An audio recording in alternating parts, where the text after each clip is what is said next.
at bumuhos pa na malakas ang ulan. Sir, ano po ba yung saan po ba nakakonsentrate ang inyong mga rubber boats? Anong lugar po ba? Martin, nandiyan sila lahat sa bandang Tatalon. Yan yung mga kalinang madaling araw, alauna. Nandiyan na sila. Kaya lang, sa dami ng tao dyan sa area, parang naka 300 na sila na-evacuate. Pero marami pa rin. So, naka-standby pa rito. Baka meron din kami dalhin sa Malabon. Hinintay lang namin yung coordination sa NDRFC kung saan kami ilalagay. Sir, nagiging problema po ba yung current ng tubig at saka yung mga masisikip, mga skinitang lugar para po maabot at mas mapadali ang pag-rescue? Tama ka dyan, Cheryl. In fact, hindi ko lang alam kung tama yung report namin dito sa isa sa rubber boat namin. May nabutasan na yata kami. We will check on that. Pero kasama yan sa mga problemang susungin namin. Unang-una yung current.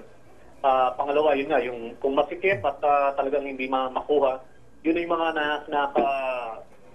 na-encounter natin mga problems. So they'll try our best. Yung mga rescuers natin ay trained frogmen and hopefully they can rescue lots of people. Alright, okay. Okay. Marami pong salamat. Sir Armand Balilio, ang tagapagsalita po ng Philippine Coast Guard. Marami pong salamat, sir. Cheryl, classmates, salamat sa inyo dyan. Thank you. Ulitin lamang natin, Martin, yung kanilang hotline sa Philippine Coast Guard. Maaari po kayong mag-text or tumawag kung kayo po talaga'y nangangailangan na ng pag-rescue sa 0917 PCG DOTC. So it's easier to memorize. 0917 PCG DOTC. Pero ang Philippine Coast Guard ay concentrated ngayon muna sa pag-rescue ng mga kapatid natin sa may bahagi ng Tatalon at Del Monte. At naka-flash po yan sa aming mga screens, mga kapatid, ang numero ng Philippine Coast Guard. At kung kayo rin po ay meron mga gustong ipadala sa pamagitan ng Kapatid Foundation, ay ma-flash din po namin sa mga screens ang telephone numbers ng Kapatid Foundation. Ang Alagang Kapatid Foundation po ay kasalukuyang nananawagan ng donasyon para sa mga kapatid po nating apektado ng baha. Dulot nga po nitong malakas at tuloy-tuloy na pag-ulan. At dahil may kahirapan po sa pagluluto sa mga evacuation areas, kami po ay nakikiusap, hindi naman po sa mapili. Pero prioridad po ang pagkalap ng mga ready-to-eat na mga pagkain o handang makakain po. Katulad na lamang ng nilagang itlog. Okay. Yan, yung mga madali na lang kainin dahil nga... Yung sliced bread. Oo, yan, yung mga ganyan. Sandwiches. At iwasan na po natin yung mga madali ring mapanis. Kasi yung mga noodles, minsan pag wala ka naman pang init ng tubig, paano mo kakainin yung mga cup noodles na yan, di ba? So, kaya kadalasan tayo, yun ang ipinamimigay natin, yung agarang kailangan natin ipadala, mga pinakuluan o boiled eggs. Boiled eggs ang, yan. At least, masustansya. Okay, nag-post na rin po ng video sa mga kapatid natin sa official Facebook page ng Good Morning Club para ipakita ang sitwasyon ng baha sa kanilang lugar. Sa video po na ito ni Naraha Raquel, makikita ang baha na lampas tao sa Vimapa Street, Santa Mesa, San Juan, na isipan pa lang. Teka, hinihintay natin na ma-post Okay. Ayan. Naisipan pa lumangoy. May isang aksidente sa maruming tubig baha. Ayan po yung video. Sa courtesy of Jan Cruz naman yan ng San Bartolome, Novaliches. Talaga naman naisipan pa ngang lumangoy ng isang residente dyan sa maruming baha. Samantala, kuha naman ng rumaragasang baha sa San Bartolome. Ito po yung pinapakita natin video. Ang pinost po ng ating kapatid nga na si Jan Cruz, imposible raw na madaanan ng sasakyan ang Atlas Road ngayon. Kasalukuyan pong nag-press con si Pangulong Noynoy Aquino sa NDRRMC. Iatid po namin sa inyo yan maya-maya lang. At tuloy-tuloy po ang ating special coverage kaugnay sa masamang panahon na nararanasan po natin dito sa Metro Manila. Magbabalik pa rin po kami. Higit sa balita. Action Breaking. Ito pa rin po ang special coverage ng TV5 at Action TV. Dulot pa nga rin po ng masamang panahon na ating nararanasan. At 15 bayan na po sa Laguna ang lubog ngayon sa baha. Umapaw kasi ang tubig sa Laguna Lake. Kaya't pinalikas na ang mga residente sa mga apektadong lugar. Para sa iba pang detalye, magkakausap natin live si Governor E.R. Ejercito. Good morning po, Gov. Good morning, Cheryl. Martin, sa kong nagtagbagpakanin. Gov, ano pong mga bayan po sa Laguna ang baha na ngayon? Actually, nag-declare na ako kagabi ng suspension of classes 10 p.m. all levels, public-private. Tapos nag-declare na kami ng state of calamity ngayon. Dahil ang 18 lakeshore areas natin, along Laguna Lake, maraming barangay ang lagpas bewang ng tubig. Mula San Pedro, Binyan, Santa Rosa, Cabuyao, Calamba, Los Baños, Bae, Victoria, Pila, Santa Cruz hanggang sa taas, sa Mabitak. Tatlo kasing pinanggagalingan, Cheryl, ng tubig dito, Laguna Lake. Tapos yung sa bulubunduking lugar ng Quezon na bumabagsak dito sa Mabitak. Santa Maria, Fami at Siniluan. Kaya unang binaha itong Mabitak eh. Meron din po tayong tubig na nanggagaling sa Carmona, Cavite naman, doon sa landfill. Kaya pag bumagsak ang tubig dyan, kasama ang basura dito sa bumabagsak sa San Pedro, Binyan, Santa Rosa at Cabuyao. Okay, so yung mga apektado po ba, Governor, ito po ba yung mga nasa Laguna, Dibay?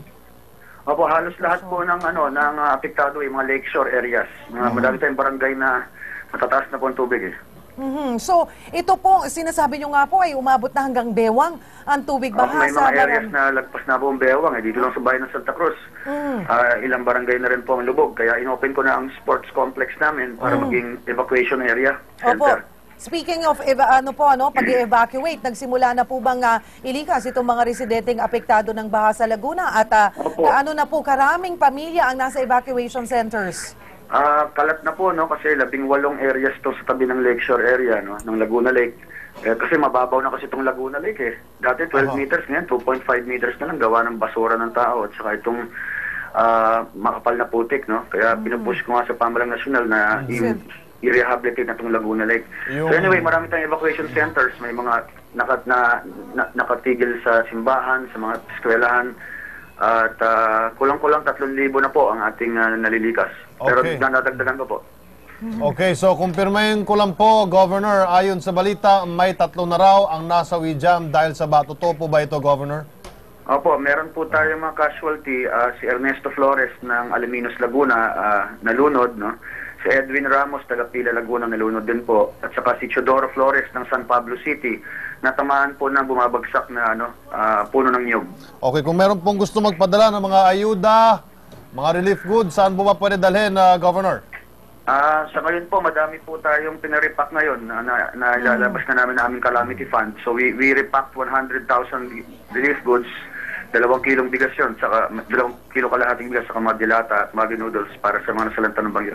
Sa aming disaster command center po, sa San Bayan ng Santa Cruz, pwede pong padala doon ng kanilang mga suporta at tulong.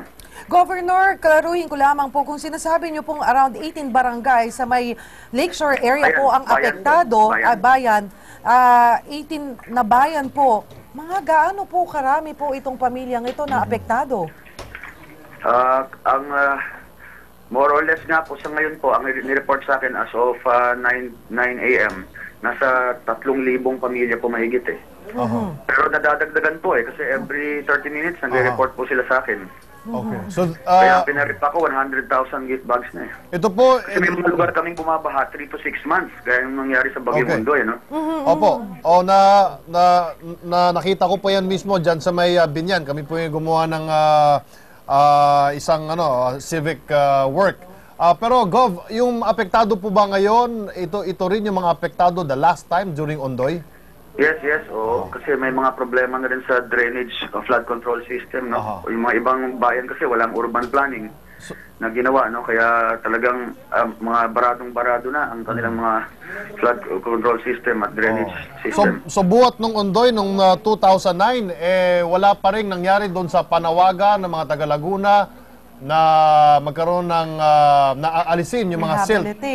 Yung silt dyan sa Laguna, Dibay. Di ba meron kayong dredging project dyan? Pagkakapo ko nga po ng bilang governor, gumawa na po ako kagad ng feasibility study. Pinarisan ko kay Pangulong Pinoy at LLDA Secretary Neris Acosta. Detalyadong study po ito para sa rehabilitation ng lake, dredging, desilting, relocation ng mga squatters. Kasi ang daming squatters dyan, 400,000 families along the lake. Sa Laguna, Rizal, tapos Taguig na Botas. Kaya kailangan talaga mai-rehab na yung lake Governor, kamusta po ang responde naman ni Pangulong Pinoy, ni Pangulong Noynoy dito nga po sa inyong proposal? Sabi naman po niya, inaayos pa yung yung program. Kasi naumpisa na ito ng panahon ng dating presidente, no? Na rehabilitate na ng isang Belgian company through a government-to-government loan ang Pasig River, which is 17 kilometers. Ang second phase, inabutan na po ni Pangulong Pinoy, ang dredging ng Napindan Channel. Napindan Channel connects Pasig River and Laguna Lake. Okay. Sana po Kaya maaprubahan. government-to-government loan po ito. Ang huling sinabi sa akin ni Secretary Nery Acosta, nire-repackage po yung program. Kasi 18.7 billion project po ito. Ay, malakas pa rin po ba yung ulan dyan sa inyo sa Laguna, Governor? Patigil-tigil po eh. May mga lugar na non-stop, may mga lugar na tumigil na tapos uulan ulit.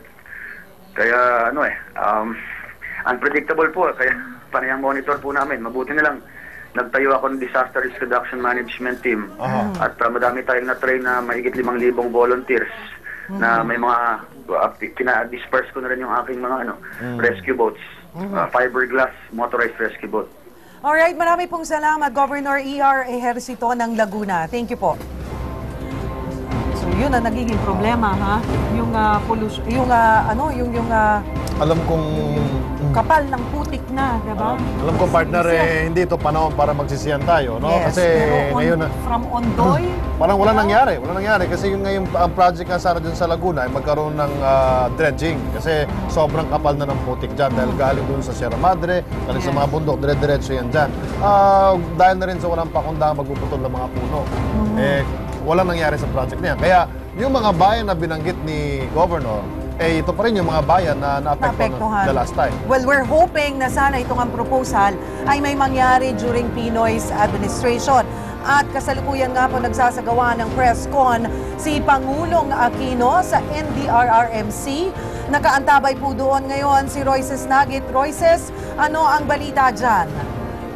Yes, Cheryl and Martin, alas 11 ng umaga dumating dito nga sa headquarters ng NDRRMC si Pangulong Noynoy Aquino at sa ngayon ay ongoing pa ang briefing na isinasagawa dito nga sa NDRRMC Council. Nire-report kay Pangulong Aquino ng bawat concerned agencies dito, particular nga itong mga nakatutok sa sitwasyon o lagay ng panahon, pati na rin yung mga pagbaha. Inire-report ang bawat aksyon na ginawa ng gobyerno. Partikular na tinanong ng Pangulo dito nga sa Pag-asa at DOST kung hanggang kailan daw ba mananatili itong sama ng panahon at malakas na pag-ulan dito sa NCR at probinsya. At ang report naman ng DOST kay Pangulong Aquino, hanggang bukas daw, in 12 hours pa ay malakas pa rin ang pag-ulan, pero by Thursday nga daw, asahan na lilinaw na yung kalangitan. Pero yun nga, ang sabi ni Aquino, may assurance o tinanong din ng Pangulo kung assurance daw pa na after Thursday, magiging maayos na yung lagay ng panahon. Pero yun nga, hindi ito matiyak ng Pag-asa.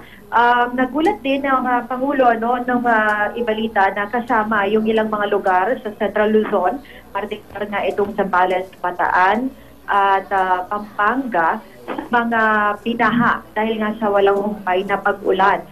So ngayon, bukod dito sa mga nabanggit kong lugar, ina-alerto rin.